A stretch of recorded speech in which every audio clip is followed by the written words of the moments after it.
assuredly I say to you, whatever you bind on earth will be bound in heaven. Whatever you loose on earth will be loosed in heaven. Now, the word assuredly there means an emphasis. Jesus is saying, what I'm saying is the truth. Listen to what I'm saying. This is the truth. Whatever you bind on earth will be bound in heaven. The word bind is the Greek word deo, and it means to restrain or to bind up or disallow. Jesus said, listen to what I'm saying now. Whatever you disallow, I'll recognize. And then he says, but whatever you loose on earth will be loosed in heaven. And the word loose is the Greek word luo, which means to loosen, to let go, or to allow. So let me give you a paraphrase of what Jesus is saying to every single one of us. I'm telling you the truth. Whatever you disallow on earth will be disallowed in the invisible realm, and whatever you allow on earth will be allowed in the invisible realm. God has given us authority over our lives and over our families, and we can live in absolute safety if we will use the authority that God has given us to allow and to disallow, to bind and to loose. The authority that God gives us is the authority to bind and loose in the spiritual realm and to live a safe life. Satan has no authority over us to destroy us. But here are several statements in regard of what I'm saying. The first is, all of the authority the devil exercises in the world is illegitimate and can be stopped by believers. Satan has no legitimate authority. And listen to Colossians chapter 2, and this is the Apostle Paul talking about the resurrection of Christ. Having disarmed principalities and powers, he made a public spectacle of them, triumphing over them in it. Paul is reminding us here that when Jesus was raised from the dead, he took all power away from the devil. The devil has no power. The only authority the devil has is the authority that we let him have. The only authority the devil has is the authority he's stolen from believers. He's been disarmed, and not only has he been disarmed, Jesus made a public spectacle. When Jesus was resurrected, he took the devil and every demon in hell and paraded them through the heavenlies and said, this man has no more authority, he's a loser, and he's been assigned to hell. And every angel knows it, and every demon knows it. He just wants to bet that you don't know it. He has no authority over you. He has no authority. All of his authority that he has on the earth today is stolen and illegitimate, and we can stop it. This is Matthew 16. Listen, Jesus is about to repeat what he said in Matthew 18. Matthew 16, this is the first time the church is mentioned in the Bible. I also say to you that you are Peter, and on this rock I will build my church, and the gates of hell, Hades, shall not prevail against it.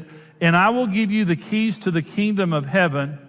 And whatever you bind on earth will be bound in heaven. Whatever you loose on earth will be loosed in heaven. Here we have Jesus repeat what he said, or actually this is the original statement here. It's then repeated in Matthew 18. And Jesus says this to Peter, now Peter, you said that I'm the Christ, the Son of the living God.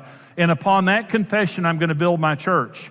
And I'm going to give you the keys to the kingdom of heaven. And whatever you lock on earth will be locked. Whatever you unlock on earth will be unlocked. Now, by the way, they didn't have cars back then. A key was for one thing. That's a door or a gate. And Adam and Eve were the gatekeepers of the earth. The devil came, knocked on the door, tempted them. They opened the door. He came in, destroyed mankind. Jesus comes back and said, I'm re-delivering the keys of the earth to you, Peter, and to my church. And I'm telling you that if you want to unlock a gate of hell that the devil is using to hold people in darkness and destroy their lives, even the devil's gate cannot stand against my people and the key that I just handed you. I'm giving you the keys to the entire kingdom of heaven of good and evil. And whatever you want to lock and to bind and to disallow on this earth, so be it, I'll stand behind you. Whatever you want to allow and to loose, so be it, I'll stand behind you. But you have authority over all the power of the enemy, and he cannot harm you as long as you're using the keys of binding and loosing and the authority that I'm giving you. Number one truth, all the authority the devil has is illegitimate, and the church can stop it. Number two, the devil has no authority to harm believers. We have authority over him. You never have to fear the devil, he fears you. Jesus said, I give you authority over all the power of the enemy, and nothing shall by any means harm you. He has no right to harm you. And by the way, if the devil could kill us, we'd all be dead. He hates our guts. And the fact that he doesn't is just testimony to the fact he doesn't have authority unless we give him authority. Number 3, truth in this regard. God will not do for us what he has given us the ability to do for ourselves. God has given us authority to live safely as his family, but we have to be the gatekeepers of our own lives. And I want to talk about the gatekeeping responsibilities that we have in 2 ways, personal and as parents. Because there's 2 ways that we keep the gates of our lives, and there certainly is national and other levels of this, but I want to focus this on personal and family. I want to talk about being the personal gatekeeper of your life. And to help you understand, there are 7 gates into your life. Every person, there are 7 gates that the devil or God will use to do good or bad things in your life. Let me go through these. There's the eye gate. Now, we all know Jesus said that the eye is the lamp of the soul. And if the eye is good, the soul is full of light. If the eye is bad, how bad is that darkness? That's what Jesus said in Matthew 6. There's the ear gate. Jesus said in Mark 4, be careful what you hear. The ear gate is where words and music and sounds come in to our lives that can impact us in a huge way. And right now, I'm accessing your ear gate because you've come and offered it here in church. That's a good thing. So there's an ear gate. Number 3 is the mouth gate. The word spoken, food and drink consumed. And this, by the way, Proverbs 18:21 says the power of life and death is in the mouth. This is the most disproportionate gate in our lives because what comes in and out of this gate will have more impact on our lives than almost anything else. Number 4 is the mind gate.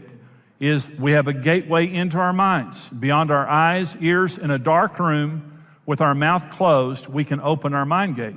And we can have imaginations, we can have deceptions, we can have, all different kinds of things, but our thoughts, our ideas, our imaginations and beliefs come through our minds, and we control that gate.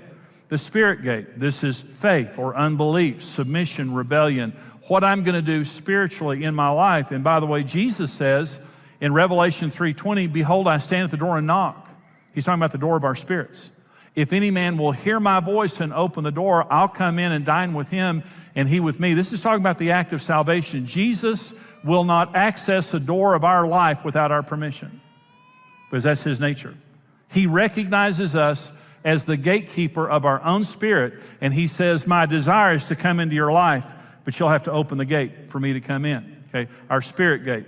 Number 6, our flesh gate. And this is our sensuality, our sexuality, our physical needs, desires, and wants, both on a legitimate level and also on a sinful level, whichever door that we open. But our flesh is an entry point. Okay, number 7 is our emotion gate. Emotions and attitudes in response to life and people and things like that. And so I decide everything that comes into my life through those 7 gates. Listen, who you are today has been decided by you and what gate you opened. Your mom and dad didn't do it. God didn't. God doesn't decide how you feel. God doesn't decide what you think. God doesn't decide where you put your eyes or your ears. Neither does the devil, neither do I. We all are responsible for the gates of our lives. And everything in my life right now, I allowed to be there. And the things that are not in my life are not there because I disallowed them. Binding and loosing made me who I am right now, good or bad. And so when God gives us authority, and he said, I give you the keys to the kingdom of heaven. Whatever you bind on earth will be bound in heaven. Whatever you loose on earth will be loosed in heaven. The first responsibility that we have with that authority is to manage our lives in the 7 gates of our lives. And I've got to understand where I put my eyes, where I put my ears, where I put my mind, where I put my mouth, where I put my spirit, my emotions, and everything else has a phenomenal impact upon my life and my safety in who I am. God builds families by bringing a man and woman together in marriage. Let your family be the family that God built. In this inspiring series, Jimmy Evans will show you the steps to having a lasting, loving family. This is about helping us to have a better future and helping us to build a family that will last. Support The Overcoming Life with your gift of any amount, and we'll send you Jimmy's book, 7 Secrets of Successful Families. Receive the complete series, The Family That God Built, on CD or audio download, and Jimmy's book, 7 Secrets of Successful Families, for your gift of $45 or more. For your gift of $90 or more, you'll receive the complete video and audio series, The Family That God Built, on DVD and CD or as a digital download, along with Jimmy's book, 7 Secrets of Successful Families. Follow God's plan for building healthy families and have a successful family for generations.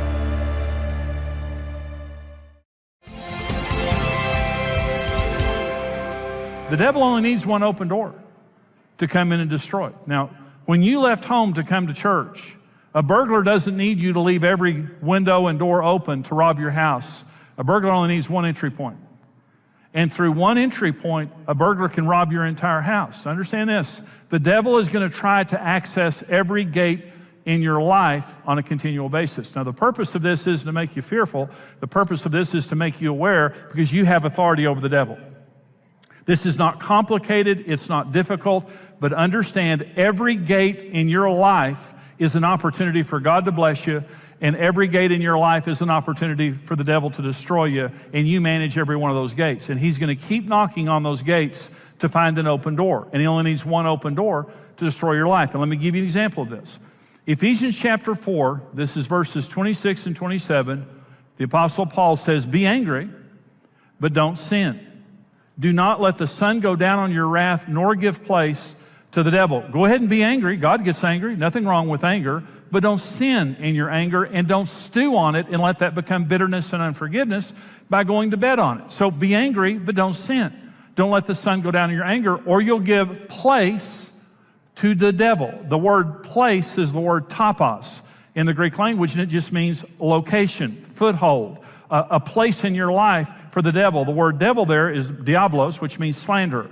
He's going to come in through your anger that you didn't take control over. He's going to use that as an opportunity to come in and accuse your wife, your husband, your parents, your friends, everyone that you have anger toward, until he's destroyed relationships. Now, I want you to listen to me for just a minute, because this is something that I know as being a pastor for 32 years and a marriage guy who's helped a lot of people in marriages.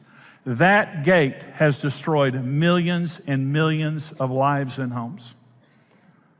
How many couples have been destroyed by anger? That they wouldn't forgive, that they wouldn't talk it out, they justified unrighteous actions because they were angry. How many relationships have been broken? How many families have been destroyed? How many nations have been destroyed through that gate right there? Through hatred, through bitterness. We are the keeper of our emotions. And the devil is looking for someone who will open a doorway of bitterness and unforgiveness so he can come in and do his work of slander, so he can destroy our families and destroy our relationships and destroy our society. And this is what we see in the world today. And no one decides how I feel except for me. Life does not form me. My response to life forms me. And regardless of what you do, I make a decision of how I feel about that. And I can choose to love in the most difficult circumstance. And I can choose to hate in the best of circumstances. But I am the gatekeeper of my emotions. And so the devil constantly is going to try to access the gates in our lives. And as a responsible gatekeeper, it means I bind the devil by using my eyes. And I loose God to use. Whenever you're reading the Bible, what you're doing is you've just loosed the Holy Spirit to work through your eyes to bless you. But when you put your eye on something bad, you've opened a door to the devil to come in and corrupt you. The same with your ears, the same with your mind. And so responsible binding and loosing, responsible gatekeeping keeps me personally safe. But the second responsibility of gatekeeping is parents. See, little children, we have to create, because they can't manage the gates of their lives. The purpose of parenting is to raise children in a safe environment where one day when they leave home, they have learned how to responsibly manage the gates of their lives. But let me talk about parents for just a minute.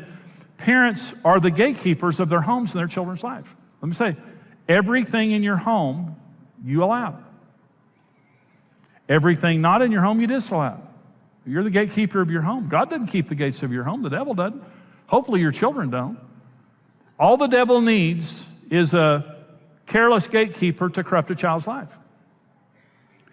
He just wants a parent who doesn't understand that they're responsible for keeping the gates of their child's life. Let me talk about the 5 gates of a child's life that a parent must diligently keep watch over. And you're totally responsible for these 5 gates. Number 1 is the God gate. The first responsibility of a parent is to lead your child to God. In fact, God put his image on Adam and Eve in Genesis 1 and then commanded them to multiply. They weren't ready to multiply until they bore the image of God. The number 1 responsibility that I have as a parent is to lead my child into an understanding of who God is, the love of God, and the truth of God, so that at the earliest age possible, they receive Christ into their lives. And then from that point forward, we're discipling them in their faith. Okay, taking them to church, reading them the Bible, praying with them. The number 1 thing that I do is I watch the God gate of my child's life. And I think that every parent should raise their children in church. I'm preaching to the choir here, but I'm saying church is very important. The Bible, godly disciplines in a child's life, that is the parent's responsibility. Number 2 gate in a child's life is the entertainment gate. And entertainment is cell phones, and I totally agree that children should not have a cell phone until very late in, high school or something like that. And so for safety purposes, you may have a cell phone in your home that doesn't belong to a child, and they're going somewhere and you hand it to them, and it's not a smartphone, it's just a dumb phone. It's just a phone that they can call you and they cannot access the internet because the internet's a powerful thing. But computers, did you know that 60% of parents say they do not have the time to monitor what their children view on the internet? You might as well hand your child a loaded gun. I want to say something, moms and dads, now listen to me. You cannot give your child an electronic instrument that you can't monitor. And if your children are smarter than you, that's a problem.